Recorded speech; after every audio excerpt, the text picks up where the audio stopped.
I and my wife are both 44 years old. We were 17 when we first met, and we became best of friends ever since then. We started dating a few years later when we were in our mid-20s. Eventually, we got married and have enjoyed a strong marriage for 18 years, spending a total of over 26 years together. During this time, we ran a successful business that allowed us to move around the country. While my wife supported me in the business, she mostly relied on my work for financial stability.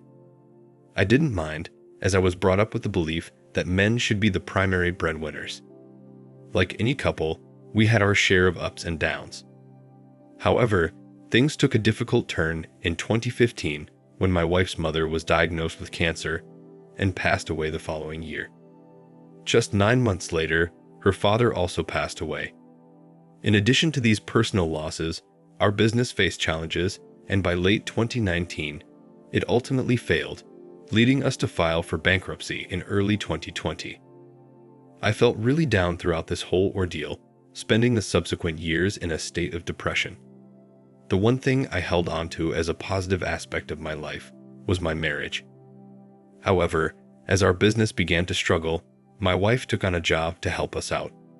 She ended up working at a large retail store and eventually got promoted to a managerial position. During this time, I gained a significant amount of weight. So now I find myself overweight, having lost my business and feeling at the lowest point in my life. When the pandemic escalated, I became quite isolated due to my concerns about having asthma.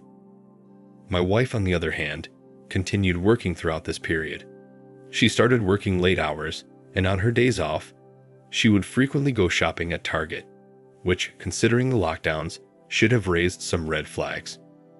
One Sunday morning, she woke me up at 6 a.m. and told me she was going to the park to walk because her legs felt restless.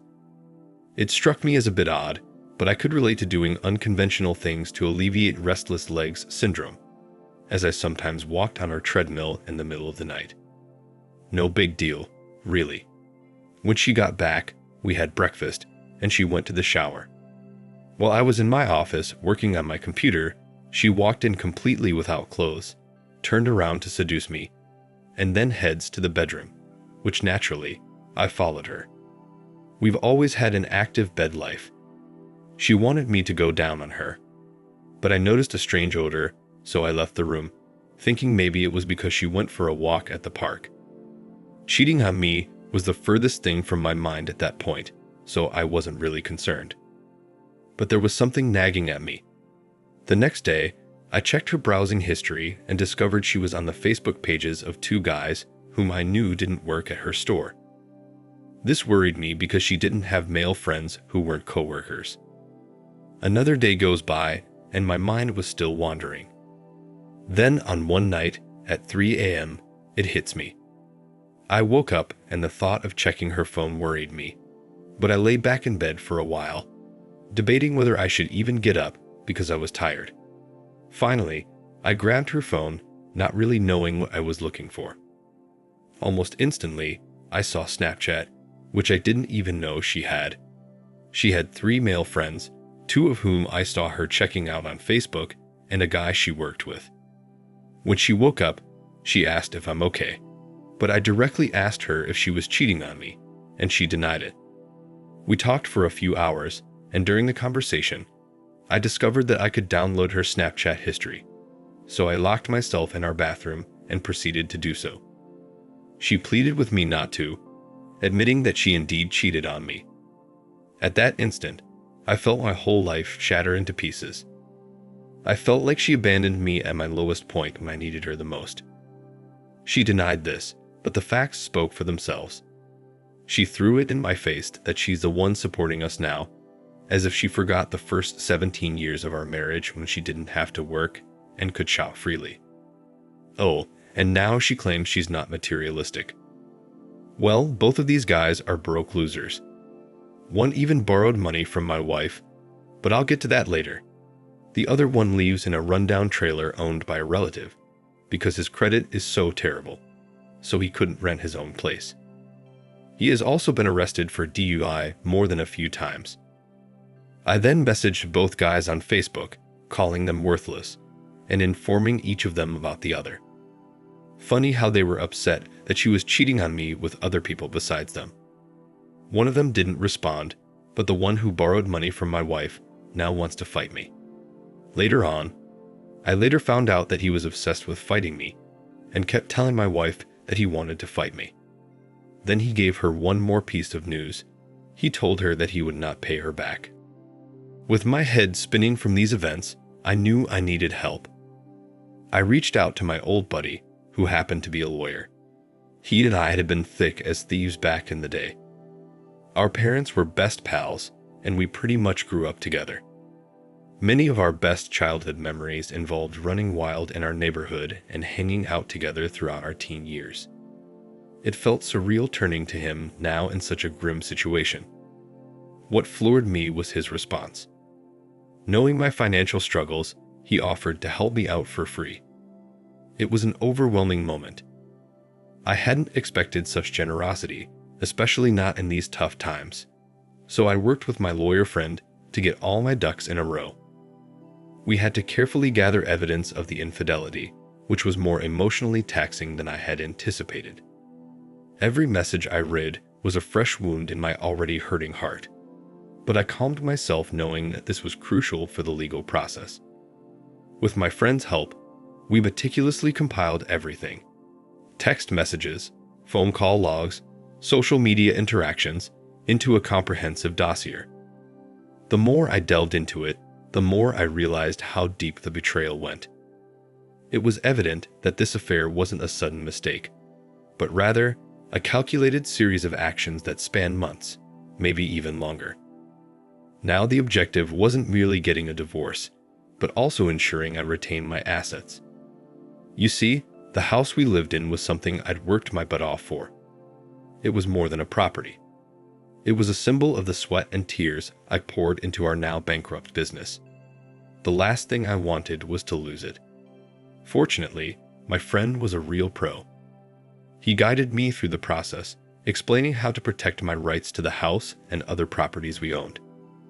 He was there for me not just as a lawyer, but also as a friend, providing emotional support during the turmoil. Within a few weeks, we had everything ready. We moved swiftly and served my wife with divorce papers. She was completely taken by surprise. She had no inkling of what was coming her way. I wish I could say I felt remorse seeing her in that state, but all I felt was a grim satisfaction. As the reality of the situation dawned on her, she went into hysterics. She fell to the ground, sobbing uncontrollably, but I didn't flinch. I had already spent too many nights crying over her betrayal. It was time for her to feel the pain. When she realized she was about to be homeless, with no savings or financial security, the real panic set in. She tried pleading with me, begging me to reconsider, but I had made up my mind. She had made her bed, and now she had to lie in it. Everything happened so quickly after that. Within a couple of weeks, she was out of my house. I changed all the locks, ensuring she couldn't get in again. And the last time she pounded on the door, trying to get in, I called the cops, and they issued a restraining order against her. It wasn't an easy journey, as I felt a lot of anger, betrayal, and grief. But throughout the process, I also found a new strength in me that I didn't know existed. My friend was right there with me, helping me navigate through this rough patch, and I'm grateful for that. Today, I'm in a much better place, emotionally and mentally. I've learned to prioritize my happiness and peace, and I look forward to rebuilding my life one day at a time. Right after everything happened, I immediately started working out again. For the first 20+ years of our relationship, I used to work out almost every day. But when my depression started and I began taking antidepressants, I stopped exercising. So, I've already lost some weights and I'm in great shape now. And as for my wife, well, she made her choices and she had to face the consequences. I don't harbor any ill feelings towards her anymore. It's more of indifference now. I've decided to move on, learn from this experience, and become a better and stronger person. After all, that's all we can do, isn't it? Pick ourselves up and keep moving forward, no matter how tough the path is. I heard that she's been having financial trouble and maxed out her credit cards. What's funny to me is that she actually expects me to help her with her taxes. She has a debt of over $3,000. She emailed me, claiming that it's unfair for her to pay it all, because we were married for the first 5 months of the year of our divorce. Can you believe the audacity? She tried to justify all her terrible and soul-destroying actions, yet she thinks I should assist her in paying her taxes. It's clear that she has such little respect for me to even assume I would help. I've reached a point where I couldn't care less, so I didn't even bother replying and giving her the satisfaction of a response. Maybe I could have made a snarky comment, like, "Why don't you ask one of your boyfriends for help? Perhaps the one who borrowed money from you and never paid it back." It's actually quite amusing. Remember the guy I said she borrowed money to? Well, before our first D-Day, she lent our money to one of the guys she was involved with, but never got it back. Here's the kicker. Supposedly, he was supposed to repay her just a day or two after D-Day, but when she revealed that her husband, me, found out about their affair and they could never speak again, his interest in repaying vanished. He probably never had any intention of paying her back in the first place, but she believed they had something special, so she never thought he would lie to her. As for me, I'm working a job that I enjoy, and I've already started another business. I may be starting from scratch, but I feel like I'm on the path to happiness, even if I never meet someone else. So the main point I want to make with this is that, in the past, just thinking about all this stuff would really get to me. However, since going no contact, I simply don't care anymore. I guess I can view it as her being fined $3,000 for making poor life choices. Thank you for watching. Like, comment, and subscribe if you enjoyed the video. Until next time, I'll see you again. Take care.